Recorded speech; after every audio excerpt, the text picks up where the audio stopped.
Manan has two interrelated lives, and these interrelated lives, we saw one side of it yesterday. So one side of that life is that Manan has a PhD in South Asian languages and civilizations from the University of Chicago, and Dr. Manan Ahmed was first at the Freie University in Berlin for 4 years, where he was teaching, and then this year, he started at Columbia University in the history department, where he is teaching in a position that was actually structured, I believe, as the history of Islam in South Asia, right? So where he's teaching broadly in that field, and where he is revising his manuscript for publication, which is currently titled Frontier with the House of Gold, which is a book about the Chachnama, which we discussed with him, dragged him over some very lukewarm coals. So there were really red-hot coals yesterday, but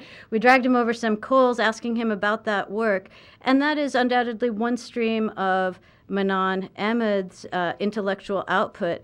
The other is, can I go so far as to say something of perhaps I don't know whether to call it an alter ego, but this is also Chapati Mystery.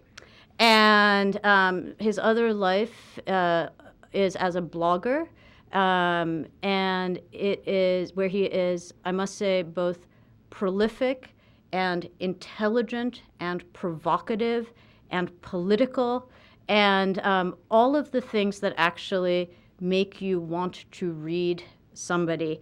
They are there in Manan's writing as Chapati Mystery. So it's my pleasure to have him here for today's talk, which is titled Self-Publishing Prophecies, Apocalypse and Media from Shah Waliullah to Zaid Hamid. So please welcome Manan Ahmed.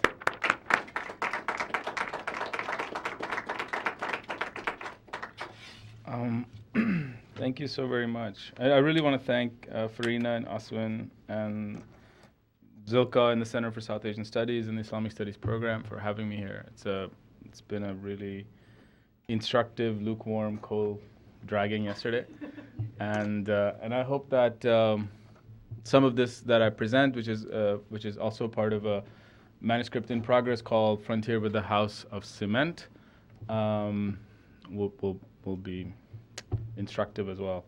I'm sort of, I apologize, I won't be sort of giving a talk as in brilliantly just spouting stuff off. I have to read. I'm one of those people. So if I go too fast or if I go too slow, please forgive me. So what I'm presenting here today is an intellectual history project, and it is part of a much larger work, which, and this is part of the coal dragging yesterday, sort of a psychogeography of Pakistan, but in a more limited fashion of Lahore. I'm interested in the spatio intellectual terrain and milieu for a number of reasons, but I want to put just one on the table right now. That is that a political geography, the truism is that Pakistan is one of the few ideological states that is a political geography that maps onto a specific intellectual domain. However, in the 65 years since its emergence and 42 years since the restructuring of both the political geography and the intellectual domain, we have very limited understanding of how this particular mapping can be made visible in daily intellectual lives of ordinary Pakistanis. So this is sort of traditional top-down versus bottom-up question. So I consider this project to be a deliberately haphazard walk through Pakistan's overlapping past and present, and this is one of the 5 walks that the book project does. And this particular walk is about dreams and prophecies.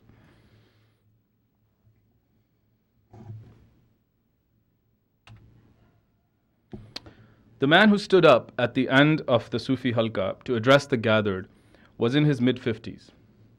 He stood with some sense of importance, a man who knew he would be heard. The concentric circle of the gatherers turned to look at him. We were in a marbled basement near the textile market of Lahore. It was after the Isha prayer, and for the last 2 hours we were being led by the Sufi master in an explication of Ali Hujweri's Kashf al-Mahjub, a late 10th century text that, among other things, I describe as a spiritual geography of Lahore. What you see here are the notes taken by one of the disciples, who's acting as the record keeper of the meeting. So let me just read it out. I'm one of the spoken for, and praise the descendants of the prophets. I heard from some person that Pakistan was founded by and continues to exist due to 4 beings, one of whom is Shah Waliullah. Otherwise, Pakistan, would have been lost eons ago.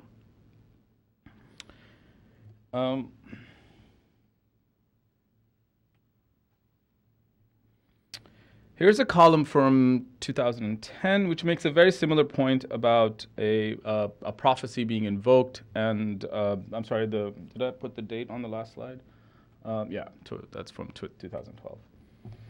So let me read this from a column from Daily Express, April 26, 2010. For the moment, just this tidbit, that Shah Sahib and other spiritual elders gave an awe-inspiring picture of Pakistan's future. I asked, but the external signs are quite disappointing. Aren't these prophecies just a way to make us feel better? Shah Sahib replied, nature has a system and a design which is evident to the external observation. There's also a will of nature. Analysts and intellectuals concentrate on the system of nature for their analysis. Fakirs looked at both system and will of nature. According to that, Pakistan will become a major force in the future, and its rise now is imminent. So you have sort of these 2 strains that I want to talk about. One is sort of a past foundation that builds a particular genealogy that is responsible for Pakistan's existence, and the other is this sort of projection of what will happen because Pakistan is in such political turbulence. I'm sorry. Here's a column from 2011 by Saeed Siddiqui, one of my favorite column nigars, called Fate or Prophecy in the Creation of Pakistan. I don't have to read the whole thing, but the main points are basically noted on the right column, that Muhammad Ali Jinnah had a peer. He was Shabir Ahmad Usmani, who's a Deobandi Sufi. Maulana Hasrat Mohani, a poet, was also had dreams and prophesied. Iqbal had dreams and prophesied. So there's a whole, a whole range of figures to whom the Prophet appears in dreams. There are literary figures, there are bureaucrats, there are civil servants, and all of them are communicating with the Prophet through their dream life, and that is the basis again for Pakistan's foundation.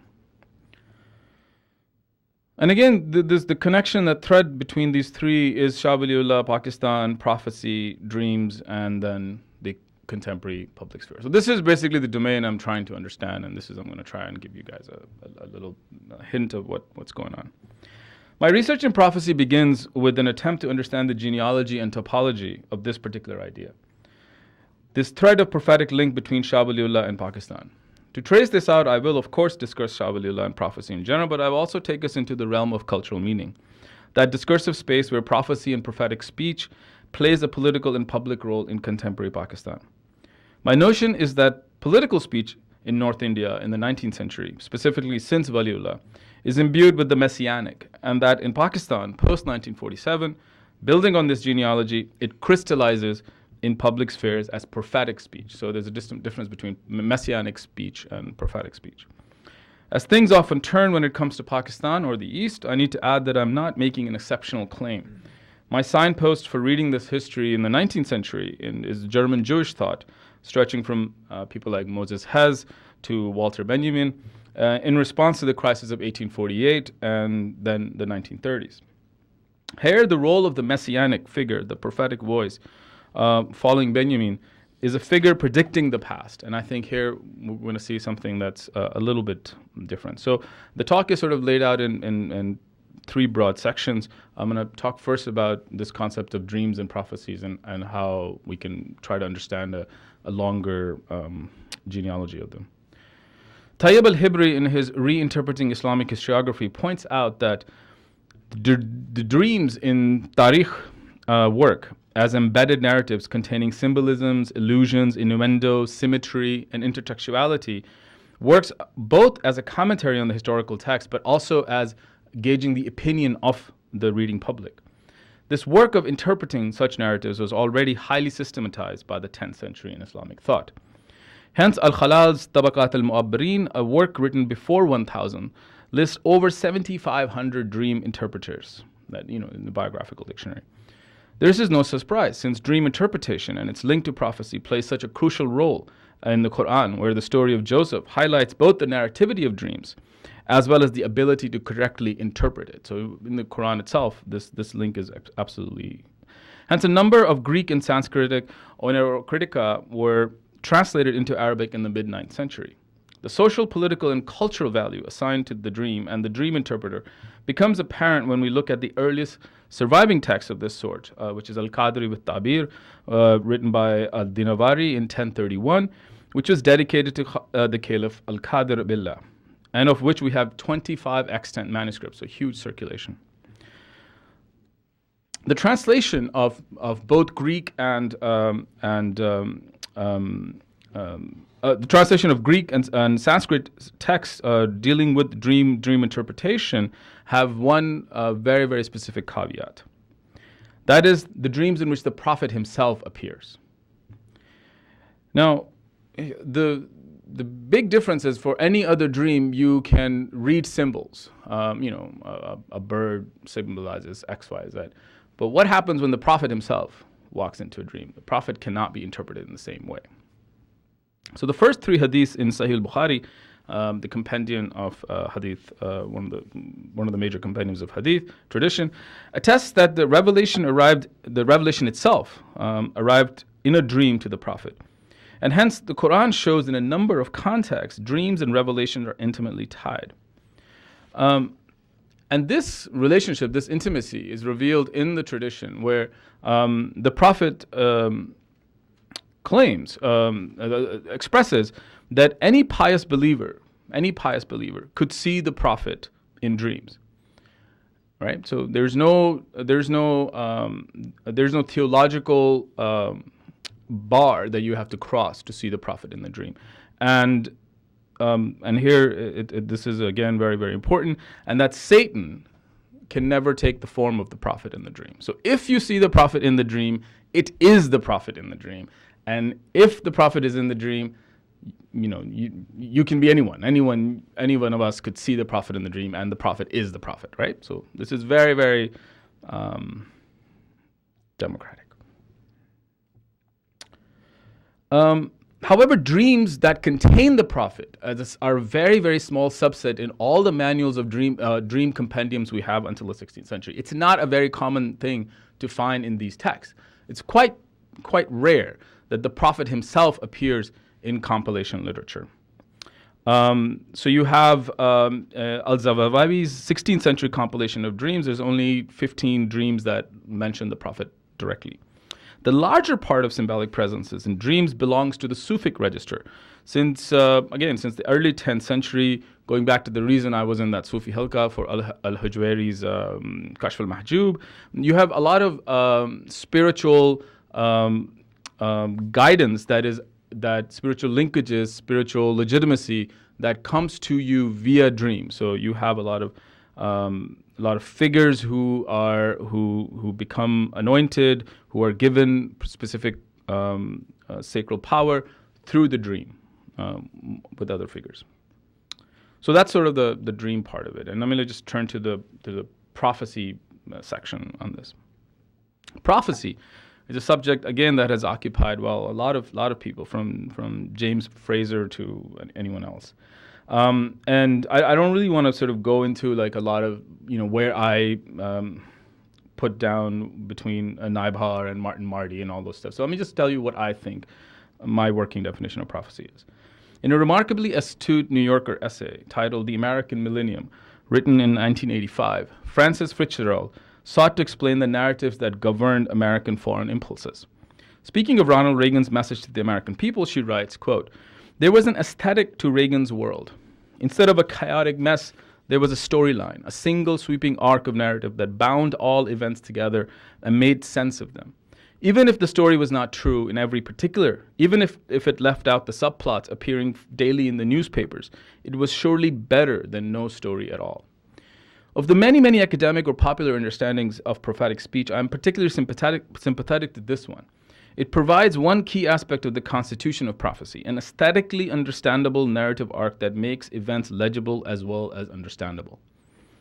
The second sense in which I understand prophecy draws on Hans-Georg Gadamer's 1981 essay, Text and Interpretation, which defines one type of text as pretext. Pretexts are texts that we interpret on the basis of something that is precisely what they do not mean overtly. What they apparently mean is merely a pretense, an excuse behind which is concealed the hidden meaning. The interpretive task then is to see through the wall of the pretense and mediate what is truly coming to expression within the text. This interpretive task, the making of meaning, is what becomes in some cases a prophet dealing with the prophecy. Here you can see clearly a connection between the dream interpretive task that I described earlier, where you're trying to figure out what the symbols of the dreams are, to the prophetic task, where you're trying to figure out the symbols that govern political life. The third and final sense in which I want to use prophecy is the issue of temporality attached to prophecy. It is definitionally a vision of the future. But most of the ways in which the prophetic narratives exist in our world, in literary or in sacred text, they exist in the past, explaining the past. Right? I mean, it's visible even in these three things. This doubling in of time, rather this folding of future into time's past, is one particular aspect of prophecy that fascinates me. In other words, to take the prophecies of the mid-16th century French prophet Nostradamus, the cryptic quatrains that that were used explicitly to understand the plague and fires which consumed London in mid-17th century, first by looking at the events of Nostradamus' past through his work, and then by looking at the London present. This doubling of narrative, right? So you choose two different moments in the past to explain teleologically explain the time. This doubling of narrative time and teleologic time continues for the long life of Nostradamus' text, always explaining the present crisis through previous crisis. Most recently after September 11th and the election of Barack Hussein Obama. Prophecy, to put it simply, is about the present crisis at all times.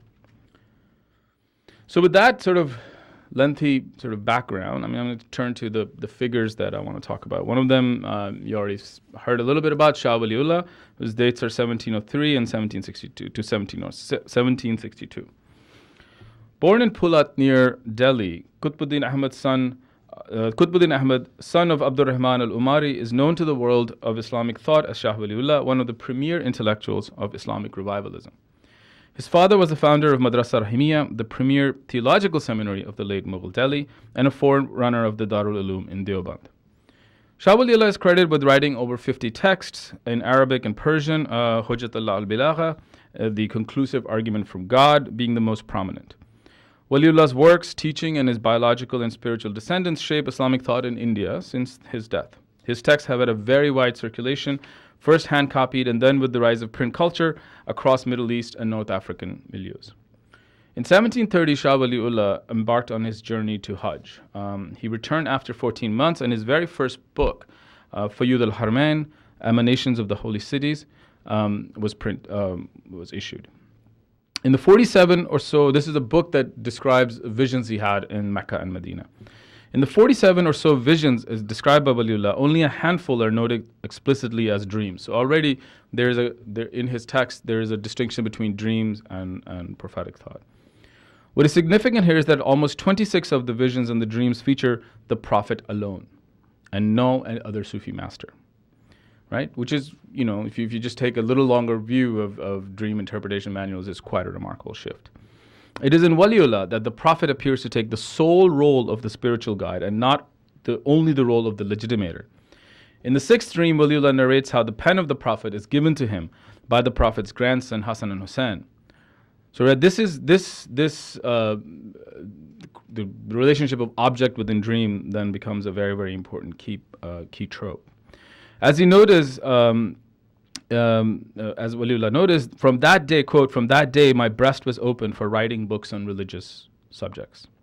Hence, the initiation on scholarship and the investment of Baraka into the personage of Waliullah is crucial to understanding the change in this dream scenario. Why is he seeing the Prophet as opposed to any other Sufi master, as the case have been?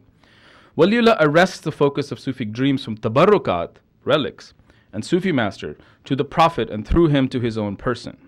Waliullah then brings no new relics into being, builds no shrine. So what he has received from the Prophet is the capacity to further religious thought. And again, this is a big break. His is a renewal of Islamic spirituality and politics that makes a direct linkage via a dream to the Prophet alone. His successors, specifically Sayyid Ahmad Barelvi and Ismail Shahid, sought to create a whole new world based on the prophetic dream. So Ismail Shahid, for example, had his own huge book of prophetic dreams that he tried to pass off as a political argument. In this regard, the narrative of the dream underwent a significant shift post-Waliullah and then post-1857. The prophetic dream entered the common parlance of politics. Whether the stalwarts of the various madhabs or journalist Maulanas, the late 19th century and early 20th century saw a democratization of the prophetic dream and a circulation of legitimation that had previously belonged only to the Sufi class. So theologically speaking, there is no problem with seeing the Prophet in a dream. It's just we don't have a whole lot of instances of the Prophet appearing in dream prior to Waliullah. And after Waliullah, you have a sort of a flowering of prophetic thought.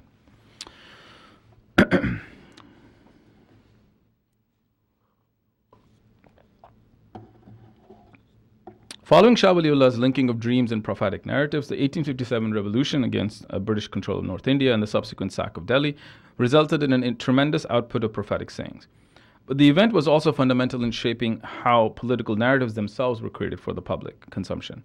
In fact, I would argue that the late 19th century emergence of the journalist, theologian, politician figures, these are figures who carry on all three of these roles simultaneously, relied exclusively on portents and prophecies, was a direct result of the demographic and institutional upheaval of 1857. And you can look at the careers of Maulana Maududi, the founder of Jamaat Islami, Mirza Ghulam Ahmad, who is the prophet for the Ahmadiyya community, or Khwaja Hassan Nizami, to see this in practice. So there's a range of figures in the late 19th century who are all sort of doing a very similar political work. With this textual history, we turn to the cosmology of understanding through which a community enacts understanding on a text. So this is from the side of the point of view of the producers, but what does this actually play out when you have this dream? My major concern today is to try to show that there is a new global media savvy production which are busily asserting a hyper-nationalist ideology in contemporary Pakistan, and that this thing that we think is very new, we'll get to in a second, actually has a very long narrative thread tied to this past. Here, a prophecy of a specific kind is politically evoked and consumed with the express intent of framing the immediate present and not presenting image of the future as fact. So let me now pick this thread again from sort of late 19th century into the mid-1980s. At the tail end of Ziaul Haq's Sunnification decade, in 1987, was published Shahabnama, which is the text up here. A memoir of Qudratullah Shahab, 1917 to 1986, a civil servant. He was a personal secretary, Mirza Ghulam Muhammad, Iskandar Mirza, and Ayub Khan. It was and remains a massively popular book. Its excerpts had appeared in a number of Urdu monthlies, in Sayara Digest, in Urdu Digest, in Naya Dor, for example, ran concurrently prior to its publication and became an instant hit. I have personally taken photographs in every single military home that I've ever been in, and on the library you will find Shahabnama. I've never been disappointed in this. I've visited a lot of my family. They're all military. In 2005, Sange Meal published the 27th edition. There's only one publisher, which is a big publisher, but it's only one publisher. And so there's tons and tons of different issues, different publishers who are doing, but only one publisher in 2005 had published the 27th edition of this text. This is a massive text, and Shahab a major and polarizing figure. He was close associate with major literary figures, such as, and here you have Ashfaq Ahmed on the top right, Banu Qudsiya Ibn Insha, not featured here. A. Hamid, Zulfikar Tabish, Mumtaz Mufti, who's right here, and Wasif Ali Wasif, who's there. These were individuals who through the 50s, 60s, and 70s enjoyed access to Radio Pakistan, to Pakistan television and broadcasts, and a whole wide network of Urdu press, mostly in the digested forms, but in terms of color productions and weeklies and bi-weeklies, etc., etc. What unites them all, that they're all are also, all of them are hyper-nationalist and had very, very close ties with both the bureaucratic state and the military state. In their writings, their TV shows, in their TV broadcasts, again, massive outreach, they each promulgated a specific type of prophetic thought about Pakistan's future. Let me illustrate with an example from Qudratullah Shahab's penultimate chapter titled Pakistan Ka Mustaqbil Chand Andaze, the future of Pakistan, a few guesses. In that chapter, he portrays, this is from this book, Shahabnama. In that chapter, he portrays a triumphant vision of Pakistan, destined to emerge successfully as the only true global Muslim power.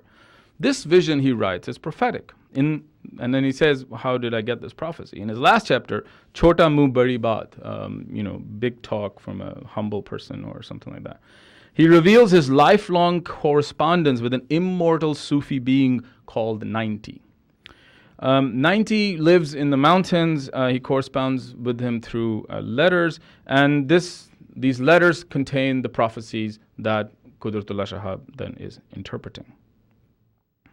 So I want to just mention that you already saw an example of a column from 2010, which is narrating exactly that type of working.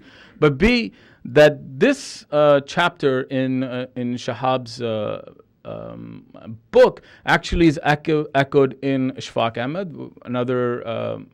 There's another 90-like figure in Wasif Ali Wasif and in Mumtaz Mufti. Mumtaz Mufti, the eldest of the quartet, is really the one who sort of gives this all a vision. I have slides. Sorry, I keep forgetting. So this is a question. This is from Wasif Ali Wasif's Shab-e-Chiragh. And if you look up there, the question is, Sawal, and this is very, he had this whole sort of Socratic dialogue format for all of his books. There has 500 books. Sawal, sir, I'm very concerned. What is going to happen to Pakistan? This is published in 1988. I don't understand anything. Can you please tell me in detail? And the answer that he gives him is in a poem, and that poem, Rabar ek dida war hoga, ban ke abre bahar aayega, waka intazar aayega, rang aakar faza mein bhar dega, jitne mushkil hain kaam kar dega. So there will emerge a figure who will come and transform the world and make all these, So there's a figure who sort of fulfills this prophetic thought. Here's a column from January 28th, 2013. Cutting edge research here, by the way, people. And this is Oria Maqbool Jan, again, a very, very popular columnist, runs in 2 or 3 dailies. And he in the top half of the column, he mentions that the gathering place for all of the spirituals and intellectuals was at the house of Qudratullah Shahab. And, the biggest politicians, the highest bureaucrats, the legendary generals have all gathered here and received prophecy. And then comes what the buzurg, what the figure is going to say, and says, do what you will, Bharat will attack you from Jalalpur Jatan. This is the future being prophesied in 2013. The past being prophesied in the past. He says, many asked when. He said, time is only known to Allah. Even prophets are not told. They're only told about the coming joys and tribulations. So again, the concept of the figure, the concept of connection to Qudratullah Shahab is, this is not the story of 1980s. Here's 2 more columns, one from March 13, 2013, one from March 7, 2013. And the gist of these 2 columns is that there is a new Qudratullah Shahab-like figure that has been promoted in contemporary thought. He's a professor. He used to teach at Punjab University. And nowadays, his name is Abdullah Bhatti. Professor Abdullah Bhatti. Professor is part of his name. I have a whole theory about why professors are part of his name. But this figure is, again, a figure now who is mediating prophetic thought for the journalists, for the highest bureaucrats, et cetera, et cetera. We don't have to go into this part. I just want you to understand that this is and has a deep political relevance in the mass world.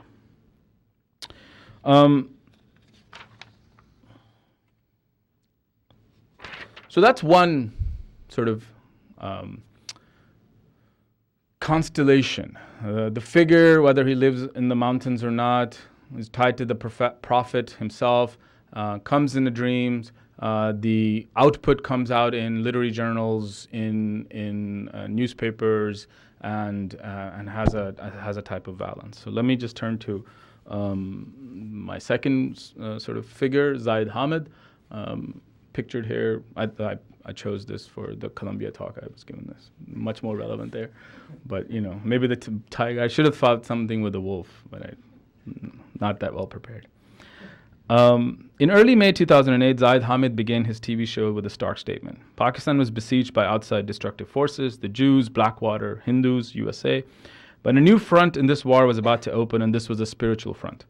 He had read the prophecies of a Sufi, born somewhere in the 11th or 12th century, he claimed, who had correctly prophesied all the major events in the subcontinent in the last 800 years. And this Sufi, Shah Nematullah Wali, had something to say about Pakistan's future. Zaid Hamid was so excited about this discovery that he dedicated most of his future programming to this issue. He has also made available through his publishing house and on his website a Urdu translation of the Persian Qasidas, couplets of Shah Nemat Ali Wali. It's not Persian, but so that everyone can download and read for themselves. Furthermore, he decided to launch a movement based on this basis called Takmil-e-Pakistan, Pakistan's fulfillment, which would be the first step in this prophetically foretold journey. Zaid Hamid is the leading voice of this particular type of Pakistani revivalism. His sudden rise to prominence demonstrates the power of the new televised media and the new social networks in Pakistan, even as it provokes question about his financial and political backers. In 2006, just to give you a very, very quick overview, he sort of emerges as a security consultant, is picked up on most of in the agitation while the Chief Justice is being reinstated. He takes the military's sort of quasi-military support in that end. It becomes much, much more explicitly military over the last 4 years. Right now, he is saying that Pakistan should not have elections because it's not ready to, the country's at war and we can't afford to have. And so it's very, very pro-military and, sort of very staunchly patriotic booster of Pakistani nation state. Very vicious critic of foreign meddling in Pakistan affairs. In his account, either it's American CIA or the Indian RAW, there is an ongoing war, and the only way that we can get out of this ongoing war is to go on the offensive. That's his message. He used to have a television program until 2011 when it got shut down, and now his major output comes through YouTube. He has a number of channels that are dedicated to his programmings.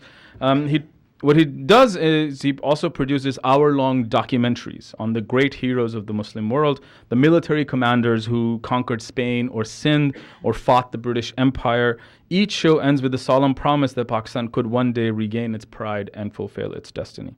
The consumers of this narrative represent the largest demographic slice of Pakistan, young, urban men and women under the age of 30. And the fact that it skews very, very differently from the columns that I was telling you is very apparent because, designers and rock stars, Ali Azmat is a rock star who was an early backer of this. So the visual language of the people who are backing Zaid Hamid is very different than the bearded mullah uncles that we saw in those column pictures. They look more like me. Here is his presence on the Facebook, which is very extensive. You can see like on the top right, 122,000 likes, 36,000 likes, 20,000, 20,000, et cetera, et cetera, et cetera. So there's this slide has not been updated to not that current research here. I'm not on Facebook, so why are these people, this young Pakistan, gravitating so much to this message? They came of age under a military dictatorship with a war on their borders and more recently almost daily terrorist attacks in their major cities. The twin poles of their civic identity, Pakistan and Islam, are under immense stress, and this is the message that Zahid Hamid very clearly puts on the table. We love Pakistan, we want to take Islam back from the jihadis, but there's no dialogue, there's no vision, and so a vision has to be provided, a vision has to be imagined, and that vision, Zahid Hamid says, is that prophecies are predicting their victory. All they have to do is mobilize. They have to leave their seats and take back their country. Only they can conquer India. And if you go back to... So there, where he's sitting by the road sign, if you, for those of you who can read it, it says on top, Jerusalem, 4890 kilometers, Delhi, 907 kilometers, Srinagar, 406 kilometers. And those are the three targets that the nation state will take: Jerusalem, Delhi, and Srinagar.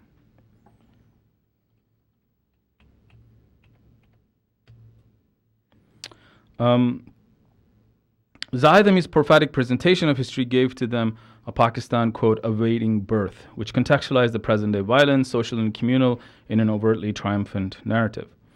Unlike the Shahab or Ashfaq Ahmed, the Qudratullah Shahab or Ashfaq Ahmed, Zahid Hamid relies on prophecy which emerges from a sort of different genealogy.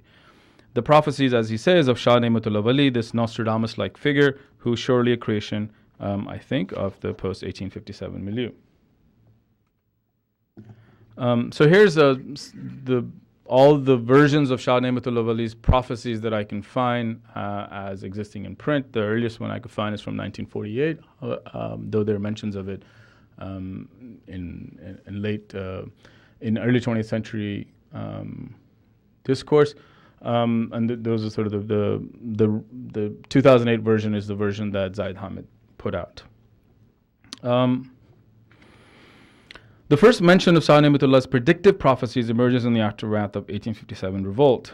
The prophecies of Shah Ne'matullah Wali begin to circulate in Delhi and Lahore in newspapers and reports.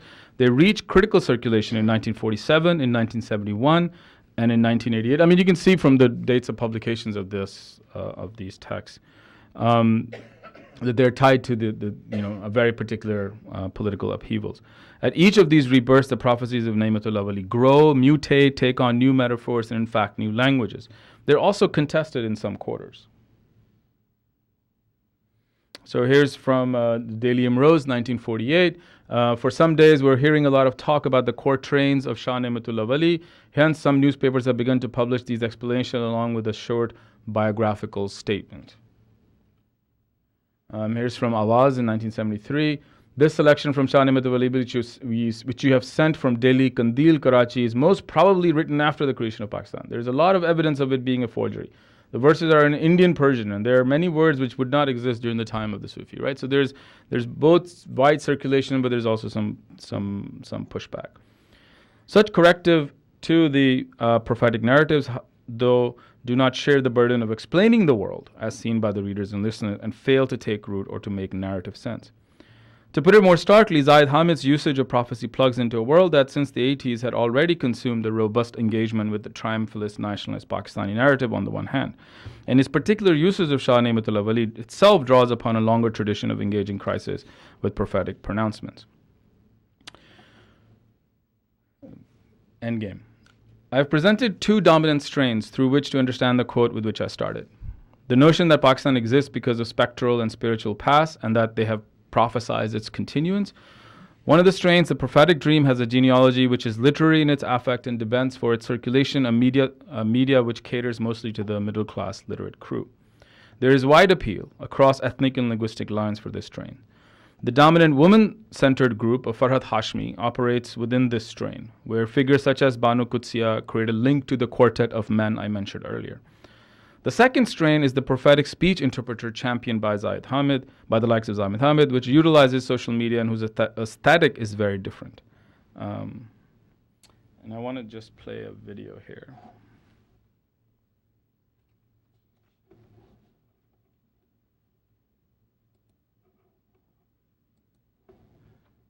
And here, what's really remarkable to this video, so his Twitter account is amazing. You also subscribe to it.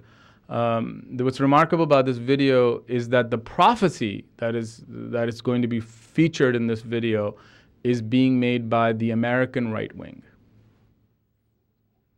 Just so you know that, not only the Muslims can't prophesy, other people can prophesy too.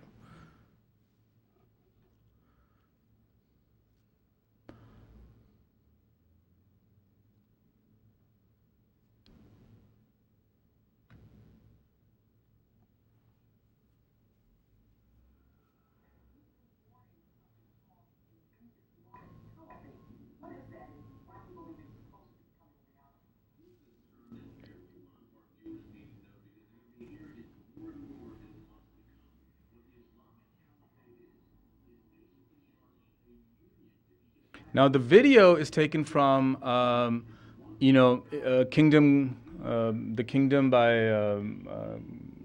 is it Coppola? No, it's Tony Scott's brother. What's his name? Ridley Scott.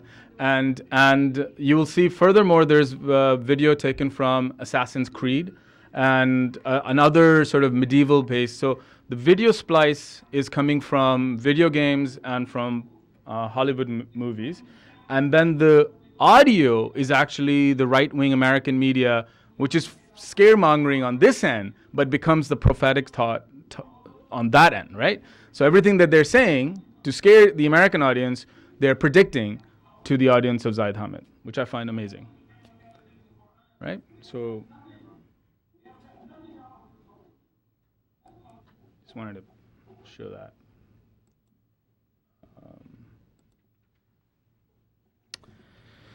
So just to conclude, I want to turn to the question of what do we make of this usage of prophecy and how do we as scholars engage with this archive? One particular dominant analysis of Pakistan nationhood and nationness posits Pakistan as a nation, quote, insufficiently imagined. The basic premise being that the ideology underpinning Pakistan as a nation state failed in numerous ways to either articulate its own vision or its policies. In essence, it's the same failure argument that has dominated US scholarship on Pakistan since the early 1960s. One can precisely date its emergence with the end of the romance between the influential Harvard Advisory School on Developing Nations and Ayub Khan's archaeotechnic regime. The archive at hand for such readings are usually the writings and records of key Muslim League leaders, along with the standard coterie of poet philosophers and Islamic revivalists. Their biographies, intellectual productions are pruned, then compared to a particular set of structural or societal fractures within Pakistan's last 65 years. The methodological crux is even simpler. Pakistan is self-avowed, quote, ideological state necessarily calls for an intellectual history or political ideology approach. This much is inarguable. And as a student of intellectual history, even commendable. It is, however, as practiced, extremely restrictive. Even the best scholarship along these lines ignores methodologically and analytically the so-called subaltern themes of agency, of representations, of margins, and of resistance. The over-dependence on the archives of leaders and elite thinkers and other notables carefully structured in parliamentarian English or properly contextualized Islamic idiom has led the modern historian and political scientist into an analytic cul-de-sac. To put it more bluntly, it is as if the last 3 decades of scholarly innovation, which took as its analytical target the colonial and post-colonial subcontinent, vanishes when it reaches the borders of Pakistan. The one fundamental fulcrum of studies on Pakistan remains the leader studies model. And here, there is no space for us to figure out reception, circulation, production, any of those things. So what I want to argue is that there are intriguing venues of research revealed only by pushing against the understood notion of state ideology and communal selves, by opening up the analytic spaces where speeches on and conception of Pakistan state occur regularly, persistently, and most importantly, accompanied with great cultural resonance. The prophetic tradition I want to offer is one such discursive space.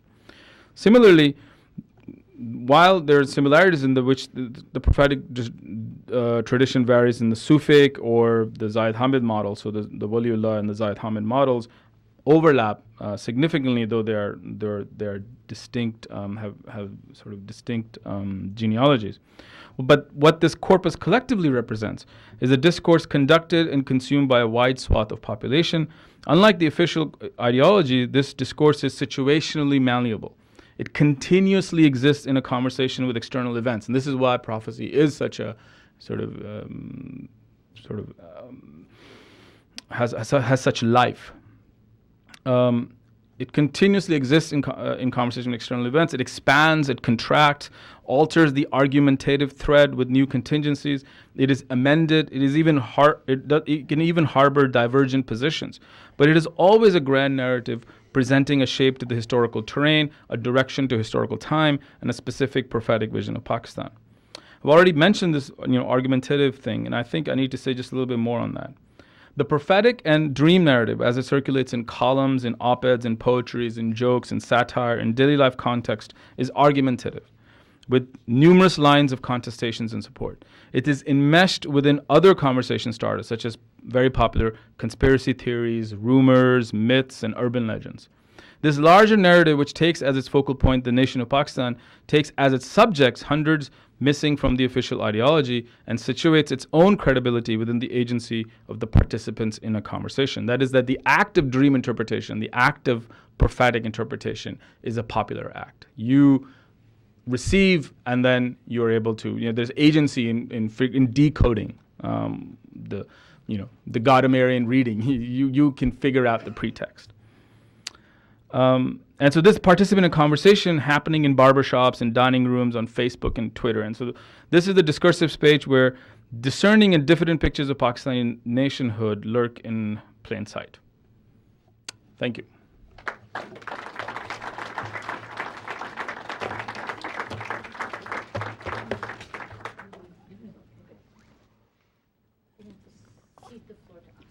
I'm ceding the floor. I won't take more than 40 minutes or so. I'm Aswin Punatambekar. I teach in the Department of Communication Studies, and I want to begin by thanking Farina for asking me to respond to Manan's talk and for a really wonderful presentation. And I won't take more than a few minutes, mainly because I'm sure all of you have a lot of questions and comments, but also because there isn't much I want to say in terms of the historical narrative that Manan offered. But I am very interested in Zaid Hamid. I've been following him for the last couple of years, since your blog post, actually, and the piece in The Nation. But also because there are comparable figures across the rest of the subcontinent and, of course, in the United States. Apocalyptic media is a class I've been wanting to teach for a long time, involving everything from zombies to spectral nationalist narratives. But let me first try to quickly articulate what I got out of the presentation. And the first one was that Pakistani political culture has to be understood as one that is marked both in its mediation and in its substance by what I could the phrase I came up with is trans-temporal worldliness, by which I mean a complex overlap in all kinds of social and political temporalities. And what I think Manan was asking us to do is consider the overlaps between sacred time, cosmopolitan time, profane time, linear time, and unfulfilled historical time. And prophets do, after all, have to deal with the question of fulfillment at the end of the day. And furthermore, to approach these overlaps through the intersections of real and virtual spaces. My Facebook page has gone a little berserk because I've been clicking like on the many different Zaid Hamid ones, and I think Facebook's algorithm got a little confused about who I am and what I do. So to understand Zaid Hamid and his brand of prophecy, we cannot limit ourselves to Hamid and his time.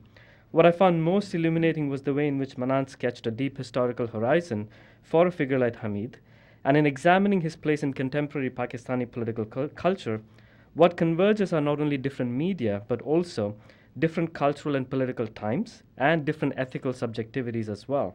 So when one sits through the many, many videos that Hamid has very carefully produced, and I did this over the last few days, what emerges is a prophet who very cleverly leverages the sense of a past that has to be revered, and from the American perspective, feared. But equally, this is a pastness that's also fought for, and ferociously so if you follow some of the conversations on Facebook and Twitter, as the way to the future. And it is through this move that brings together different times.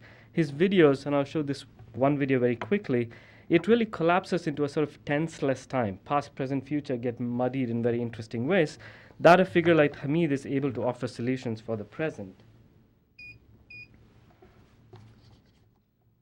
And this is the one that Manan mentioned, the Takmil-e-Pakistan, one of the early sort of videos, but also one that seems to be one video generated intense conversations.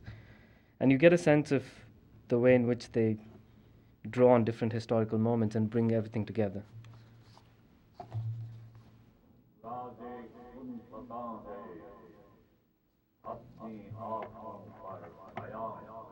I don't know if any of you watched this, but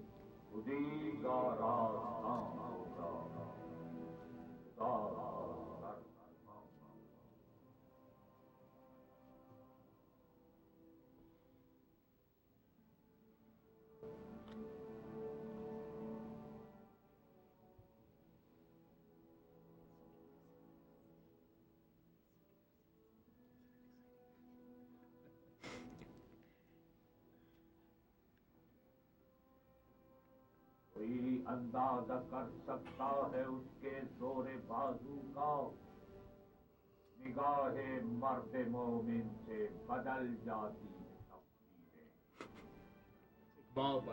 Yeah, that's. जहां में अहले ईमान सूरते खुर्शीद की से They go back and forth, and it's just amazing. इधर निकले इधर डूबे इधर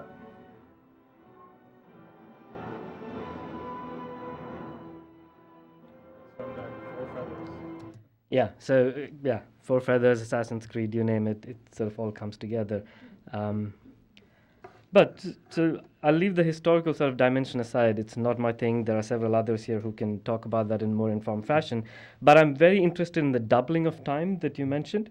And I do have one question. And I'm curious to know if figures like Zaid Hamid, but also the others you mentioned, have they been revisiting their own prophecies and recasting them in the light of major moments of crisis?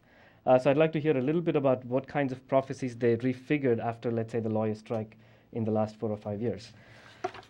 But in bringing dreams, that's the other part I wanted to quickly flag, into a discussion of political culture, your paper seemed to be dealing with the larger question of how certain texts dramatize or imagine the public, the private, and the boundary between them. And I found myself wishing Craig Calhoun had come here today because I think it would have added something interesting to the talk he gave yesterday. Prophecies, you explained, offer an aesthetically understandable narrative arc that makes events legible as well as understandable. But what I'd like to hear more about is what happens once a public is imagined into being. For the one thing that's very clear to me is the fact that Hamid resides at the center of what is an incredibly vibrant media space that is full of all kinds of talk. And I want to ask about talk as a category of engaging with political culture. And I'm thinking about humor, for instance, the jokes circulating via SMS about politics in general that do draw in figures like Hamid, and Zardari is the sort of the biggest there. Or for that matter, television programs like this one, Khabarnak on Geo TV, that mercilessly mock Hamid and a group of it's people of his ilk. And I tried very hard to find a subtitled version, my apologies, but you get a sense of this is a satire show, and one of the sort of regular figures in the show plays Hamid, and they go back and forth, and you can pick up on some of the laughter here.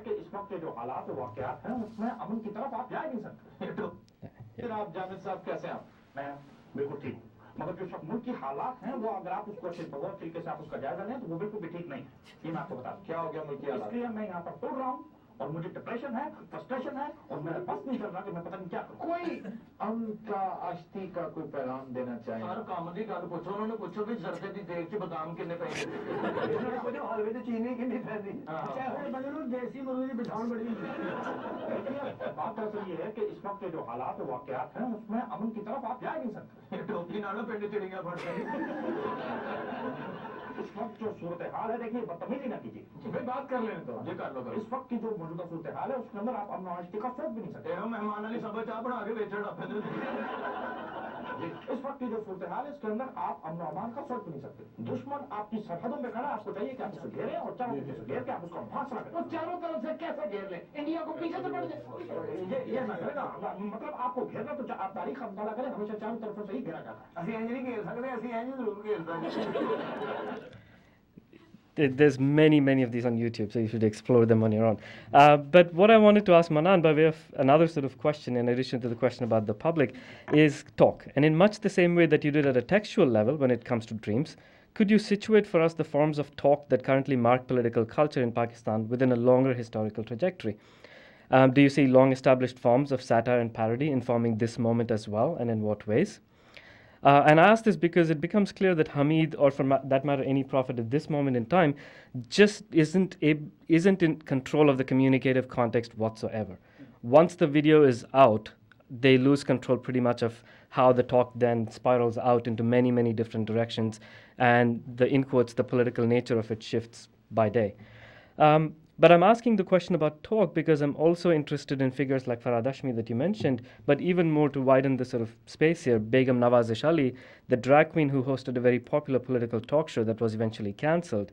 So I'm wondering if modes of talk that have been coded as feminine but that have political implications, say gossip for instance, do they begin to enter this space as well? So if we could perhaps open with those two questions, and I'm sure others have many other questions to ask.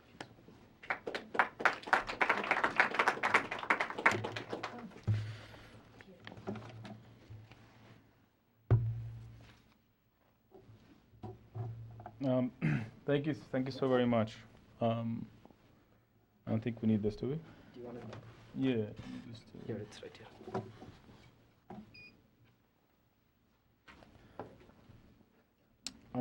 Thank you so much. These are very really important questions and really key to trying to come up with, the discursive regime where these speech acts participate.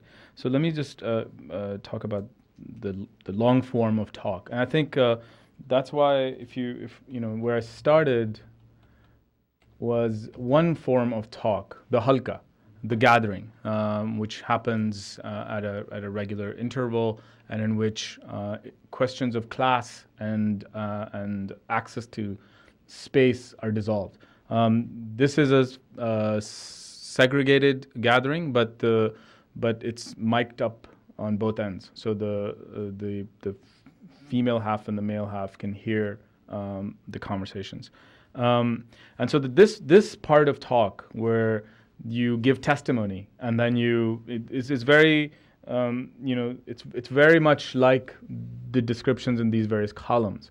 So there absolutely is a long history of this talk, both as a demonstrative and as a testimonial space. So those are the registers in which the talk operates. You give testimony, you get explanation, you code, you decode.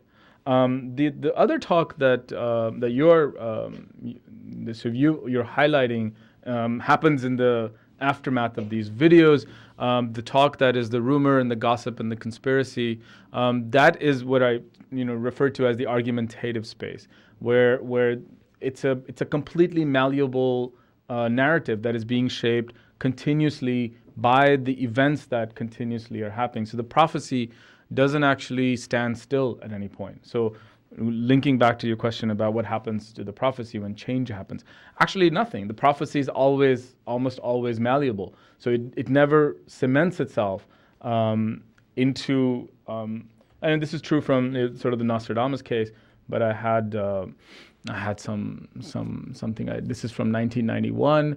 Where from New York Times, Gulf War proving bountiful for some prophets of doom, and it highlighted these series of books about Armageddon and Middle East war. And this is 1991, and then the same thing happened in 2002. So so the prophecies are precisely that. They have this capacity to expand and contract as the need be.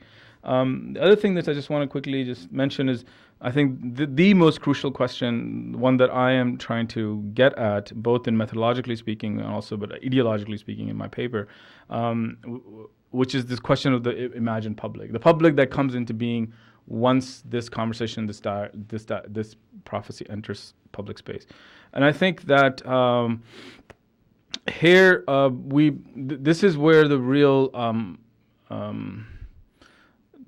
I think this is where the real payoff for trying to look at a thing like rumor or conspiracy theory or prophecy is, because we're able to get at articulation of self and that we cannot access through the domain of the political speech or of record, a public record. And I think the valuable thing in that domain is that it is self-contradictory. It privileges in other ways than what we consider race, ethnicity, or class or gender. It has other nodes of privilege that are built in that we have to understand as scholars. And obviously, a lot of this stuff has been happened for example, the American South, where a lot of really good research on conspiracy, the movement of conspiracies was done after the Second World War. So in the 60s, there's a huge sort of a number of books, but that kind of material has not, that kind of analysis has not been done for Pakistan. So I hope that answers. Or no, it sets up for lots more of the conversation. I have many questions, but I'll stay there. No questions. I can also prophesy.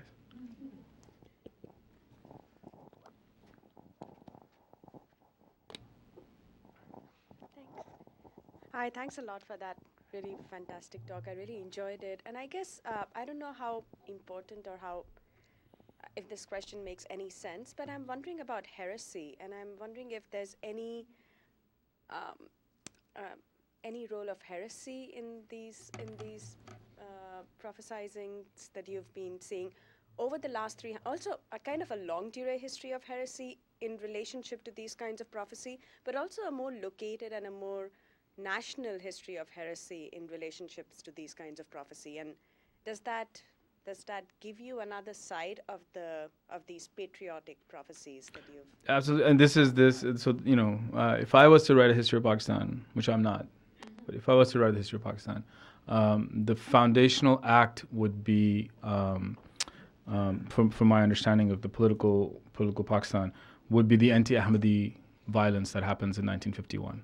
I think that is precisely prophetic and heretic. So I think at the very, very heart of public and political discourse lies both prophecy and heresy simultaneously. What is amazing for us to think about collectively or individually as scholars is that while the prophetic thought for Mirza Ghulam Ahmad is condemned on all levels of, both in terms of the everyday violence that Ahmadi has to go through, but in terms of the state and in terms of being embodied as a citizen, this prophetic thought is not, and has a circulation with the very figures who are invoked to condemn the prophecy. But what's the key, of course, difference here is whether any of these figures who participate in prophecy make the claim to be a prophet, right? So that's where dream interpretation and receiving the prophet in the dream becomes the key thing. Now, what's interesting, and this is part of the larger, whatever this is, that Zahid Hamid is accused of being a false prophet in the earlier, when he emerges on the scene in 2008. So there is a period of time between 2008 and 2010 when there's a lot of arguments being made on Facebook, etc., that Zahid Hamid is a false prophet. He claimed to have, he was a disciple of a man who was killed by public for being a prophet in the late 1980s. And Zahid Hamid is, this secret video of him like shaking his man's hand, etc., etc. So it's a slippery space. And that's what makes this, to me, a very rich venue to try to understand why the Ahmadi question is such a live wire for both the state, because if you start looking at Pakistani political space from the point of view of prophecy, then a very different picture emerges for the Ahmadi Ahmadi citizen, and how heresy plays a role is crucial. So these prophetic visions have to toe a very particular, very clear line so that they do not get received as heretical thought.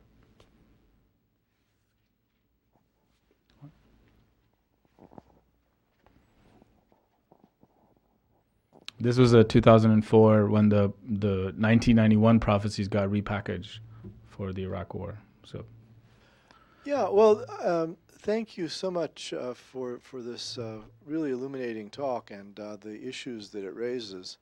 As you say, they're similar to some of the issues in American apocalypticism. And when I was a kid, the bestseller, I think it sold 28 million volumes, was Hal Lindsey's The Late Great Planet Earth. yes, yes. And, you know, Ronald Reagan kept that on his nightstand. Yes. I mean, and this was a book, for those of you who don't know it, and everybody should read it, obviously.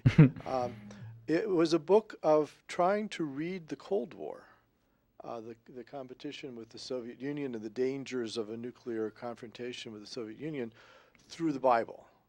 And so, I don't know, Belarus becomes the Ammonites, and everything is mapped on biblical terms, in biblical terms, onto politics.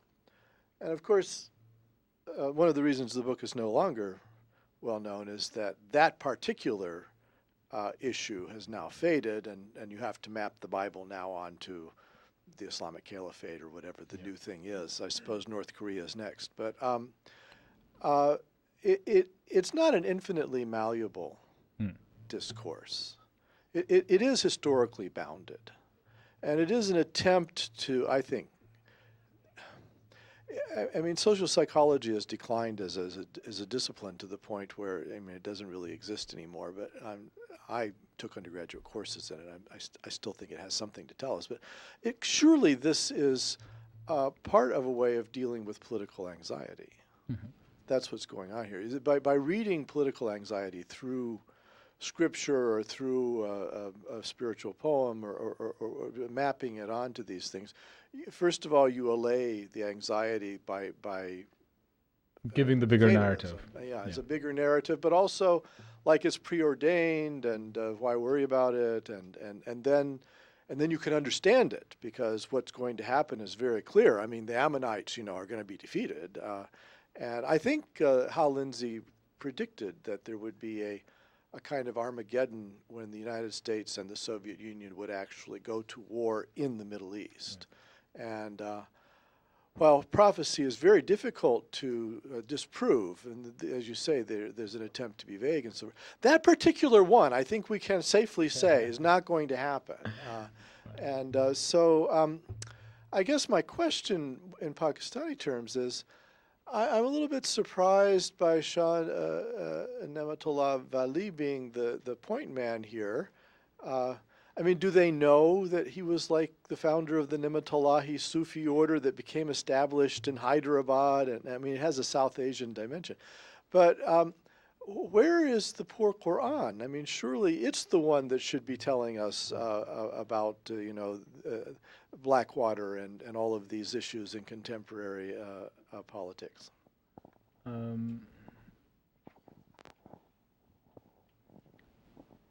So thank you. I think you're, I will have to think and see if I actually disagree with you that they are not infinitely malleable.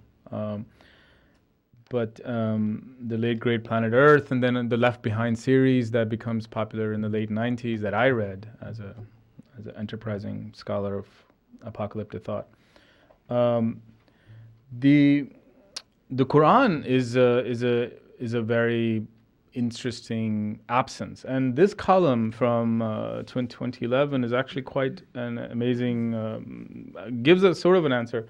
So Hasrat Mohani, sort of poet, etc., has a dream, and he sees the Prophet in his dream. But then, to articulate the effect of the prophecy, Hasrat Mohani does not turn to the Quran to find the verses. He turns to Hafiz, and so there is an entire genealogy of Hafiz being used as for divination. very, very long. So the relationship of Quran as a particular text for divination to this type of apocalyptic prophetic, has never been a connection there that I can see emerging. Quran is used for divination in certain circles and certain times, but it seems to me that it starts to play a role in it much, much, much later, and as a result of why is everyone still reading Hafiz, right? As a sort of a countermeasure to Hafiz.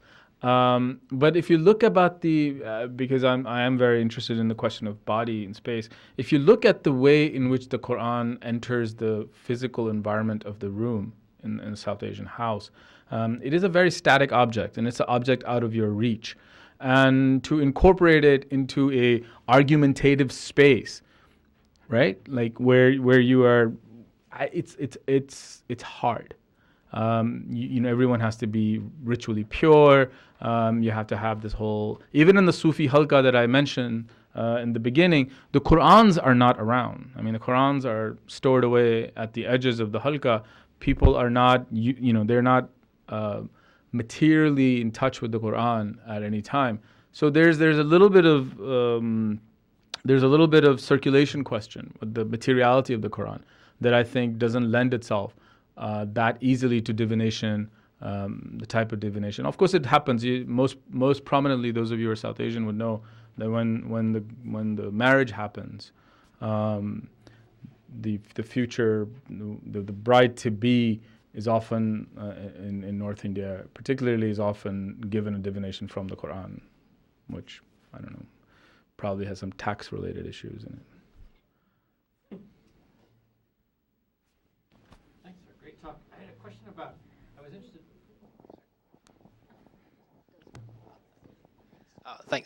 Thanks for a great talk. I was wondering if you could tell us more about the differences, both the differences in the way people interpret dreams without the Prophet in them and the way they interpret dreams with the Prophet in them.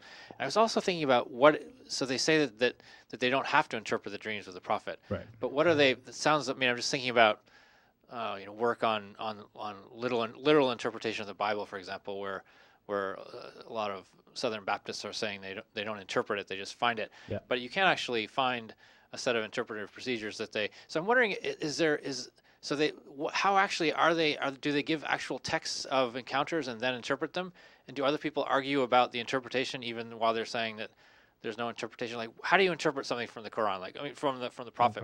How does the Prophet talk, and how do you make sense of it? So the all the accounts that I have collected, basically the narratively speaking, they would tell you how the Prophet, what the Prophet was, if or not. So there's all these hierarchies. Did you actually see the Prophet?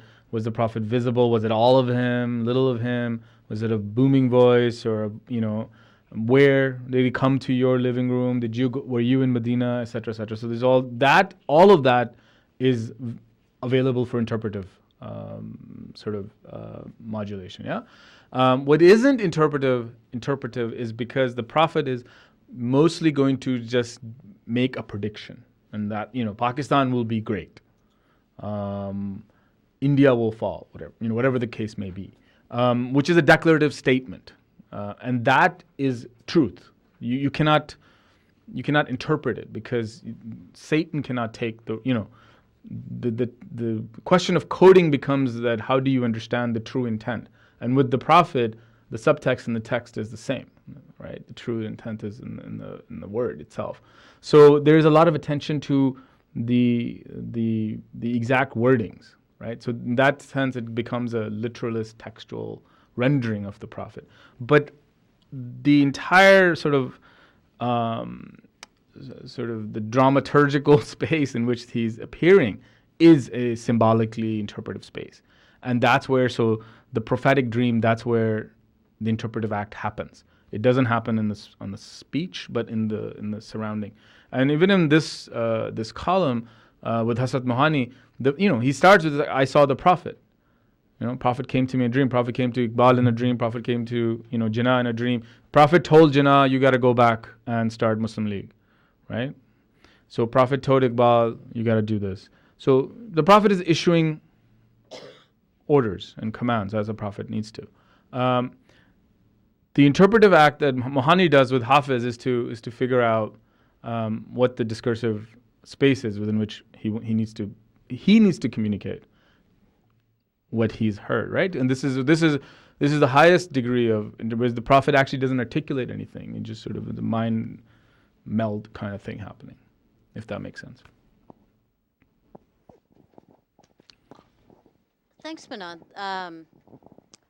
As always, what I love about your work is how you juxtapose things that we would often just not think about in the same frame, right?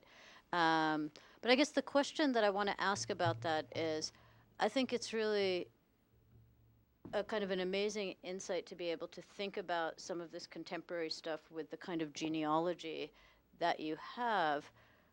But I guess one of the questions I have is if you could articulate for us with more clarity. It's one thing to say this is the genealogy, which takes us back to Shah Waliullah. But what are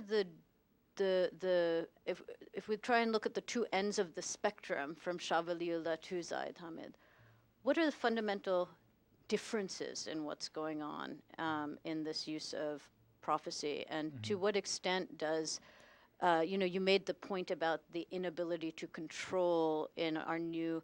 I guess one of the questions I have, which I could put equally to you, and would love to get Ashwin's opinion on as well, is just what is the new media and circulation kind of do to fundamentally alter as well? Yeah. Thank you. Actually, not too much, because while they are differently situated, the practitioners of these two types of prophetic circulation, I mean, my basic argument is that they're both hyper-nationalists, right? They're not actually articulating a different vision of the future. It's just that they have different registers within which they're operating, and different modes in which the prophecy circulates itself. So on the Shah Waliullah domain, it's circulating in these literateurs, people who write the most popular Urdu novels, who do TV plays, etc., etc. And then on the other end, the Nematullah, which is a circulation of pamphlets, is a circulation of, the more of the rumor. The clippings from the newspapers show you, that they circulate as rumors from 48 onwards, and here the space that social media presents as a space where you can participate in a conversation, in a dialogic conversation about these prophecies, because the media is, or the access to the discourse is rather closed in the Qudratullah Shahab, Ashfaq Ahmed, Urya Jan models, right? You need to have a column in the major newspapers. You need to, have access to a publisher, et cetera, et cetera. But in the other end, all you need is a Facebook account or a Twitter account or a YouTube account. So I think that maybe answers the question of how these two are different spaces, where one is really a sort of a rarefied, as he says, I think the previous column,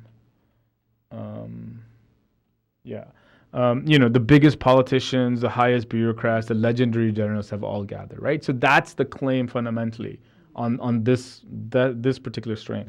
But there's no such claim here of exclusivity, right? In the YouTube, Twitter, this is an open conversation in that sense. Although I would say they're both closed conversations as well. But I hope that clarifies. Yes. I have actually a related question. Well, thank you very much, first of all, for the talk. A related question on that, which is, all this seems to make sense to me as a conversation or a series of conversations happening within Pakistan, but do you have any sense of what the reaction is to these same things in Pakistani communities outside of Pakistan? In particular, have you thought about mapping, for example, where reactions are coming from? What do you mean by reactions? I mean, so for example, if these conversations or in some cases arguments are taking place on Facebook, it would be really interesting to know if everyone taking place in that conversation is geographically located. Yeah. Yeah. I mean, this is the type of stuff that Aspen would be able to. I am just an idea man. I just sort of all that actual work that you want me to do. I don't know. But I think that definitely it's not this conversation, as I think, is not nationally, notionally bound conversation. The participants in it, from a little bit that I have looked into it, I mean, YouTube really is the cesspool of humanity. Do not ever read a comment on YouTube. I have a friend who actually wrote a very nice JavaScript plugin which like removes all the comments, so you don't even accidentally read them.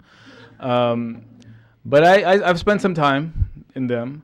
And a lot of the diaspora, the Gulf diaspora, is a very heavy participant in these online columns. I can't say much about the North American diaspora, but I know that he's popular here as well. And other the other piece of this puzzle, which I haven't talked about here at all, is black magic actually. Which is another thing that I've sort of looked into in some detail. And black magic is absolutely the most number one. If you pick up any of the Pakistan press that is printed in North America, Pakistan News, Pakistan Today, etc., one of the biggest advertisements that you will find in there are black magic ads for people, amils, and people who can control jinns. And I have a lot to say about jinns. In case you guys want to have me back at some other point, I can talk about jinns. Please. One question. To Farina's question and to Farina's question about being careful about not dismissing the newness of it while still tracing carefully a genealogy. And one sort of raised a thing about, even though that book was sort of read extensively here, it very quickly spiraled out into other forms and genres because Dr. Seuss picked up very quickly on it, and it went into other sorts of realms and genres, including different kinds of reading publics. So I'm wondering in this case too, with the older text that you were showing, the slide that you had with the multiple print edition. So even though these were high bureaucrats and journalists and sort of a very literate reading public, did they get taken up and transformed into other forms that may have had a wider circulation? Yeah, any of these for that matter. That maybe the malleability that you're talking about is less about temporality and more to do with communicative form. I mean, I have to admit, I have to think about that a little bit. The circulation in digital form of these texts and the malleability in terms of whether or not the figures are replicatable. So the 90 or the Sufi is this, is taken up in other writings. It shows up in other writings. I